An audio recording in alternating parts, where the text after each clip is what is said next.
ఓం శ్రీ లక్ష్మీనరసింహదేవతాభ్యో నమః. మనం ఇప్పుడు ఆంధ్ర రాష్ట్రంలోని నెల్లూరు జిల్లా నెల్లూరు పట్టణమునకు సమీపంలో పెన్నా నది ఒడ్డున కొండపై వెలిసిన శ్రీ వేదగిరి లక్ష్మీనరసింహస్వామి వారి దివ్య సన్నిధానంలో ఉన్నాము.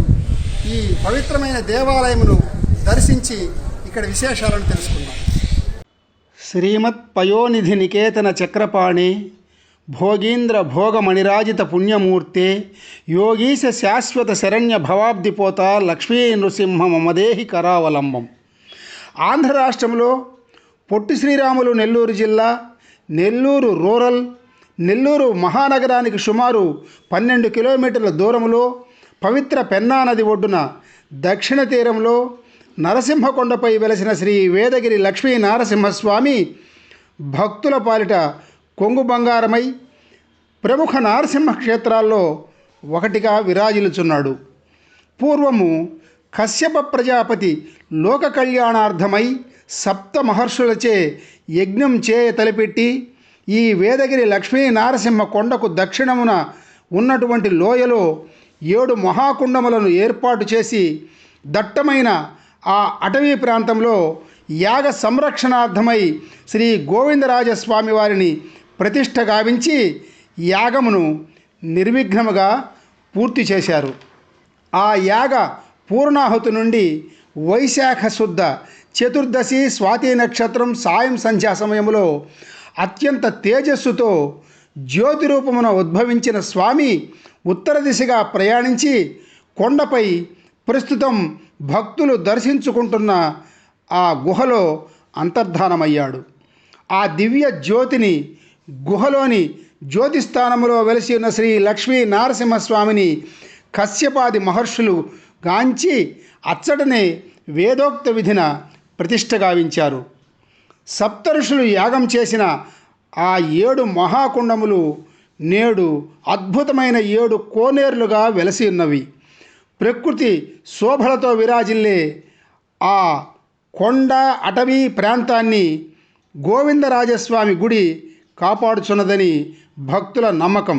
అందుకే భక్తులు అక్కడికి అనునిత్యం వెళ్ళి ఆ కోనేళ్లను దర్శించుకొని వెళుతూ ఉంటారు.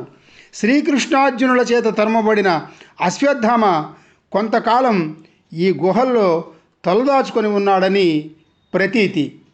పల్లవరాజులు, రెడ్డిరాజులు, శ్రీకృష్ణదేవరాయలు ఈ ఆలయాన్ని దర్శించినట్లు ఇక్కడి శాసనముల ద్వారా తెలియచున్నది. ఈ వేదగిరిలో స్వామివారి సన్నిధిలో విరివిగా అనునిత్యం వివాహాలు జరుగుతూ ఉంటాయి. ఇక్కడ వివాహాలు చేసుకుంటే సత్సంతాన ప్రాప్తి కలుగుతుందని భక్తులకు అపారమైన నమ్మకం. ఈ ఆలయంలో పైభాగంలో ఉన్న సంతాన వృక్షానికి ముడుపు కడితే గ్రహబాధలు, ఈతి బాధలు తొలగిపోయి ఆరోగ్యం సమకూరుతుందని, కష్టాలు తొలగిపోతాయని, మంచి పిల్లలు పుట్టి ఆరోగ్యంగా ఉంటారని రాత్రిపూట ఈ కొండపై భక్తులు నిద్రలు చేస్తూ ఉంటారు. వనవాస కాలంలో శ్రీ రామచంద్రుల వారు వేదగిరిని దర్శించినట్లు రామాయణం తెలుపుచున్నది.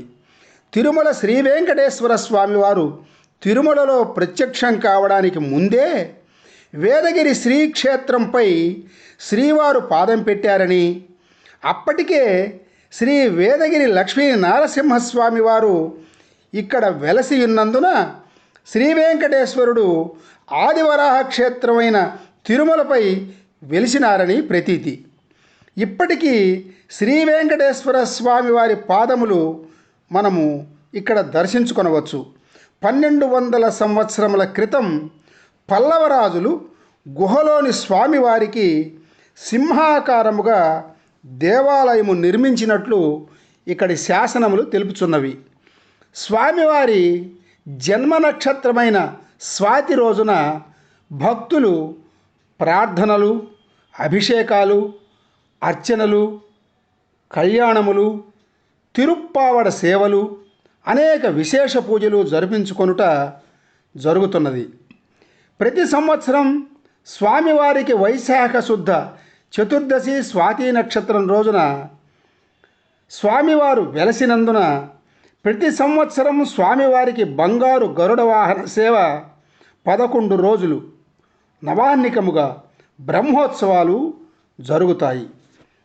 ఆధ్యాత్మికం మరియు పర్యాటకం కలగలిసిన ప్రకృతి శోభతో వెలుగొందుచున్న అత్యంత అందమైన ప్రదేశం శ్రీ నారసింహస్వామి వారి కొండ. పాలనేత్రాల ప్రబల విద్యుల్లత కాళీ విహార లక్ష్మీ నారసింహ అని భక్తులు పారవస్యంతో కీర్తించే దివ్యక్షేత్రం ఈ నారసింహ క్షేత్రం. ఈ నారసింహుని దివ్య నిలయములో అనేక అద్భుతమైన కట్టడములు, ప్రధాన గోపురములు, చక్కటి మెట్ల మార్గములు, మండపములు శోభాయమానముగా మనకు కనువిందు చేస్తాయి. ఎత్తైన గోపురం, చుట్టూ మాడవీధులు, వాస్తు శిల్పకళా చాతుర్యంతో కూడిన స్తంభ వైభవము, స్వామివారి కళ్యాణ మండపము అద్భుతంగా గోచరిస్తాయి. స్వామివారి కొండ చుట్టూ ఆలయ సన్నిధిలో గిరి ప్రదక్షిణకు చక్కటి మార్గములు కలవు.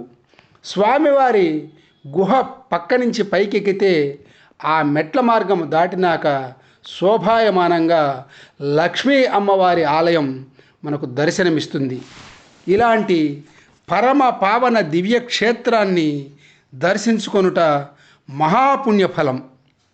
నెల్లూరుకి 12 కిలోమీటర్ల దూరంలో ఉన్న ఈ వేదగిరి లక్ష్మీ నారసింహస్వామి వారి దివ్య క్షేత్రమును దర్శించుకొనుటకు నెల్లూరు నగరంలోని అన్ని ప్రాంతముల నుండి రోడ్డు మార్గము కలదు. అనేక రకములైన ప్రైవేటు వాహనములు, ఆర్టీసీ బస్సుల సౌకర్యము కలదు. ఈ స్వామివారి దర్శన వేళలు ప్రాతకాలమున 5 గంటలు మొదలుకొని మధ్యాహ్నము 12:30 వరకు, తిరిగి మధ్యాహ్నం 3 గంటల నుండి రాత్రి 7:30 వరకు. మరిన్ని అప్డేట్స్ కోసం మా కాయ్ టీవీని సబ్స్క్రైబ్ చేసుకోండి. మా వీడియో కనుక మీకు నచ్చినట్లయితే లైక్ చేయండి, షేర్ చేయండి. మీ విలువైన అభిప్రాయాలను కామెంట్ బాక్స్లో తెలియజేయండి.